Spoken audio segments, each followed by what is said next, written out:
Yeah, hey everyone, this is Kelvin. This is going to be my top 10 albums of 2023. So this is just like across the board, my favorite albums. I included some albums that I spoke about in some of the other videos. There's also some albums that I haven't talked about yet just because I didn't know like where to place them as far as like, what genre they are. And so I'm gonna go ahead and start. I'm playing some music in the background. I'm playing Unto Others, Strength in the background. And so let's get started. So number 10, this might be, I guess, a little controversial, or some people might think that this band is like not good anymore. But they're a veteran band. They've started like the whole melodic death metal scene. They were one of the founding bands of that scene, and I got to see them live last month right here on the reservation, which was fucking awesome. And I'm talking about In Flames with their album Foregone. And so yeah, this came out earlier this year. I want to say back in February, and I checked it out. I streamed it a few times. I was like, oh, okay, this is okay. I went back to it again, like over and over throughout the year, and then when I saw them live, it really just hit me and made me just appreciate them for getting me into this kind of music. And yeah, seeing them play the music from this album live, really just connected with me. And yeah, meeting the band, doing the meet and greet, and getting their signatures on this vinyl was an amazing experience. It was really cool to meet one of the bands that I grew up listening to. And so yeah, that's number 10, In Flames, Foregone. And if you're watching, I just got the red vinyl.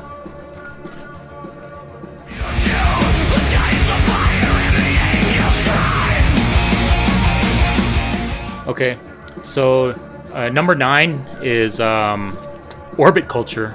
Their album Descent came out on Seek and Strike Records. This is a fairly new band to me. I actually didn't know who they were until Machine Head announced they were going to tour next year with Fear Factory and Orbit Culture. And me, I wasn't familiar, so I just looked up the band, checked out a few songs on Spotify, and just saw that they released this album in September. So yeah, I mean, I'm fairly new to the band. If you haven't heard them, this is Swedish melodic death metal, but with a lot of industrial parts to their music. One thing that I immediately noticed when I heard this was that it reminded me a lot of Static X. It's sort of like if Static X and Soilwork or Lamb of God made a band just with how they play. And I really enjoyed this. As soon as I heard it, on my first listen, I was immediately hooked. And that's how I know I will like an album and talk about on these year-end lists, is if I listen to it, and if I immediately enjoy it and want to listen to it over and over again. That's how I know I'm gonna pick this as one of my favorite albums of the year. So this is Orbit Culture, Descent. I'm gonna see them with Machine Head in 2 months, so I'm really looking forward to seeing them live.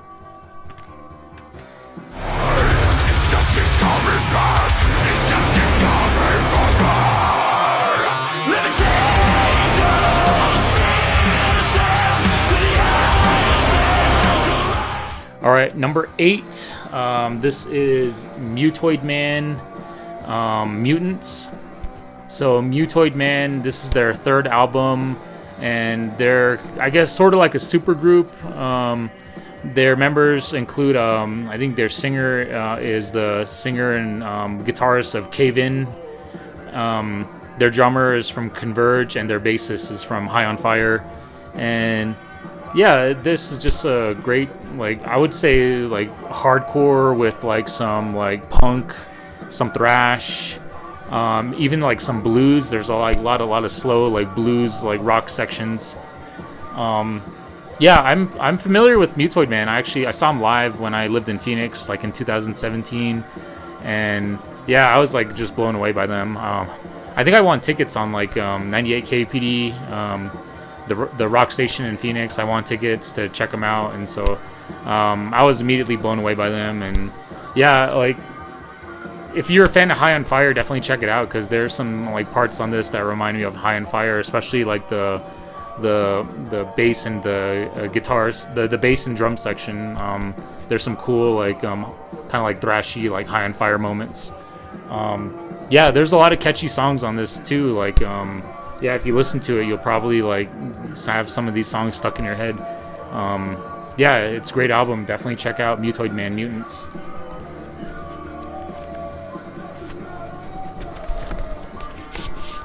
And if you're watching, I got the like green vinyl.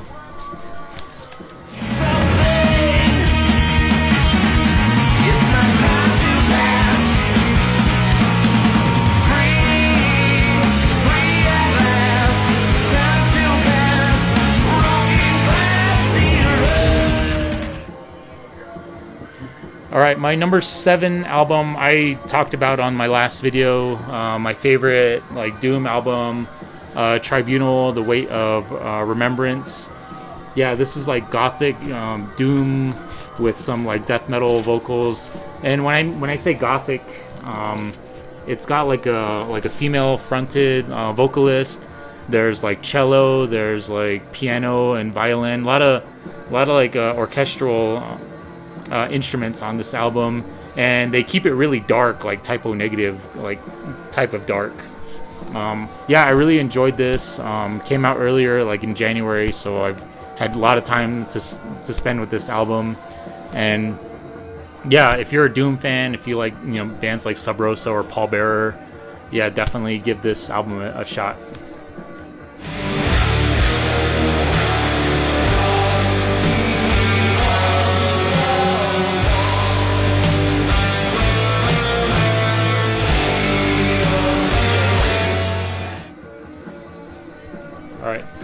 Next, I spoke about this on my favorite heavy metal, speed metal, thrash metal albums. This is Megaton Sword, Might and Power, and yeah, this was just a really cool like album. If you like like 80s like metal, you'll really enjoy this. This is just like really fun. If you were like me and grew up listening to like like classic rock radio, and bands like, I don't know, Crocus, Def Leppard, all those bands like 80s like British bands, yeah, you'll really enjoy this. It's really, really fun album. Really, really dig it.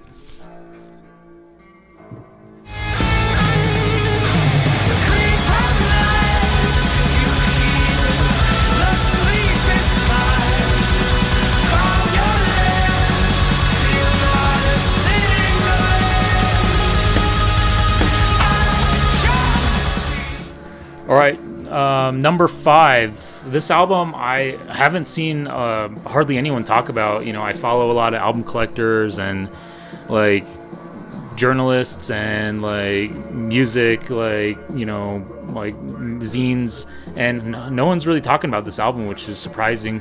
Not sure what the deal is because I feel like this is an amazing album that should get more recognition. This is Pupil Slicer, Blossom.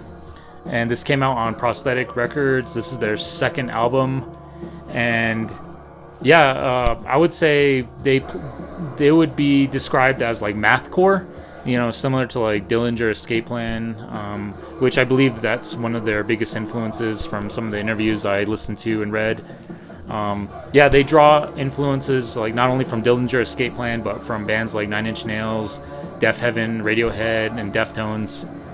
And so on this album, I hear a lot of Deftones, especially with the vocalist. The vocalist style reminds me a lot of like Chino from Deftones, and I guess the Def Heaven part. Yeah, there are some like really heavy, like almost like black metal sections that blend into like that shoegaze, like post metal style. And so yeah, that part definitely, there's a lot of like Death Heaven influence on this album. Yeah, it's just a really like amazing album. Really, it's not, I wouldn't say catchy, but it's just like if you listen to it, you'll definitely kind of fall into like a meditative state, you know, just of kind of like some of the sections, especially like the black metal shoegaze sections that will really kind of put you in a trance. And yeah, it's a really great album. I wish more people would talk about it. And yeah, here's the vinyl if you're watching. Really cool looking butterfly vinyl. Yeah, that's my number 5 album, Pupil Slicer Blossom.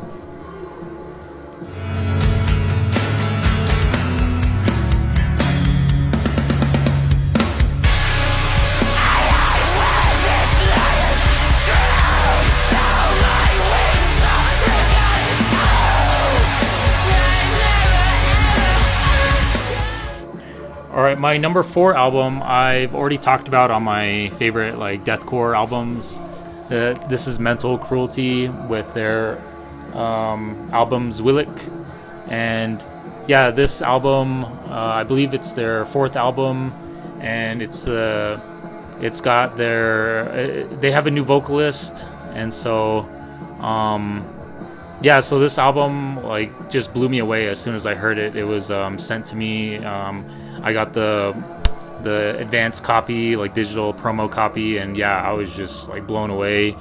I was a fan of their previous album, A Hill to Die Upon, but this one just blows it away. I mean, probably with the new vocalist, I don't know, they might have like just had a more, they probably just had like more to prove to their fans of their previous vocalist. But yeah, I really dig it. Yeah, the vocalist, his name is Lucas Nikolai. Yeah, he brings the band just to a whole new level. His vocals, he's got like just those super like deep, like, you know, death metal vocals. But then, you know, he has those like shrieks. Definitely like inspired by Lorna Shore's vocalist.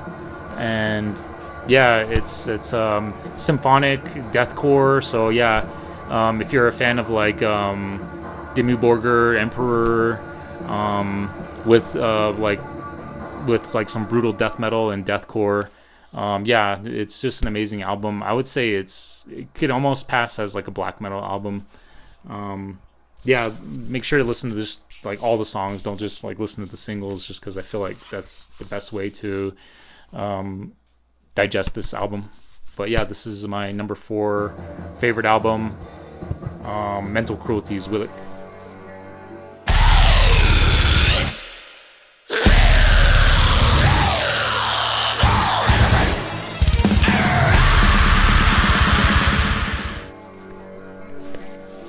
Number 3, Majesties, Vast Reaches Unclaimed.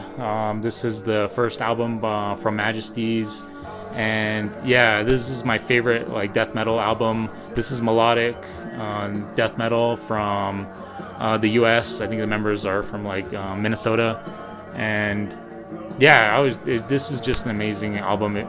I've already like spoken about it plenty of times. I've interviewed the band, which was fucking awesome for them to talk with me. And yeah, like, you know, I spoke about In Flames at the beginning. In Flames being like the band that got me into this kind of music.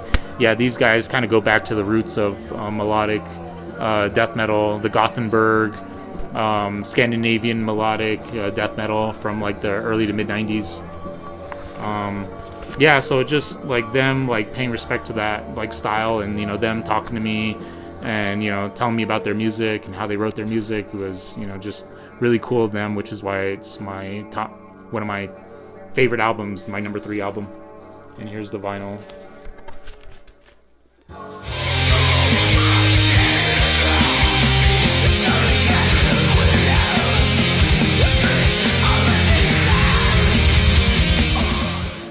And then my number 2 album I spoke about on the black metal list. This is Wayfarer, American Gothic. Yeah, I love this album. I love the band. I've been a fan of theirs for a long time, since their first album. So yeah, I believe this is album number 5 for them, and they just keep moving into another like trajectory of what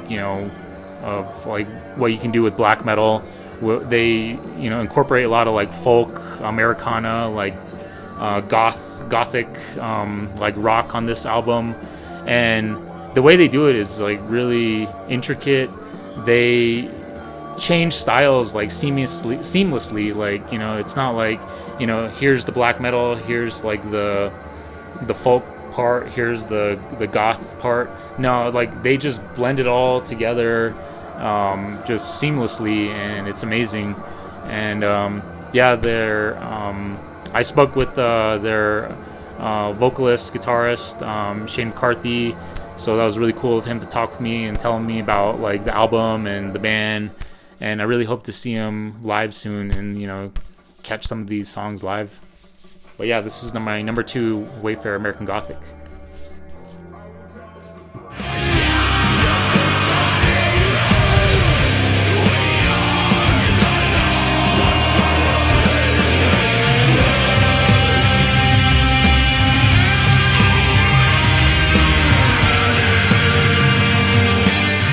All right, my number 1 album. This one, it's just a warning. It's not a like straight metal album. Yeah, and the way I stumbled across this album is the record label, Profound Lore Records. Whatever they put out, I'm gonna check out no matter what. Like just because like I know it's gonna be good no matter what. And yeah, this is Object of Affection, Field of Appearances. So, yeah, just by virtue of the record label is like why I, check this out. Yeah, if you're not familiar, they're Los Angeles, I would say like alternative rock band, and I guess if you're a fan of like Soft Kill or like Interpol, or Weezer, I was a huge Weezer fan in like high school. Like I don't know why, but like I was really into the first 4 Weezer albums, and yeah, this album reminds me of that. Reminds me of like those first 4 Weezer albums, and I don't know. It's just their music is so catchy. It's each song. I don't know how they do it. Like every song is just as catchy as the last song, and whenever I listen to it, I immediately want to listen to it again, just so I can like go back and listen to those catchy songs. And yeah, I was just blown away. I was just like amazed, like that a band like from like 2023 can make this and sound like like late 90s alternative rock. I don't know too much about the band. All I know is like what I read on their Bandcamp and social media, that they're from Los Angeles, and they had 1 EP they released in 2020, and so this is their first full-length album.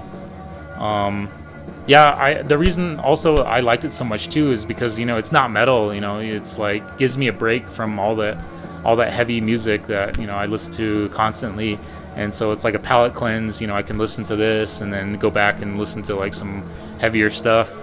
But for me, I just kept going back to this, and yeah, one of my favorite albums of the year. Actually, my number 1 favorite album of the year, Object of Affection, Field of Appearances. So yeah, I really hope people check this out. Give it a chance.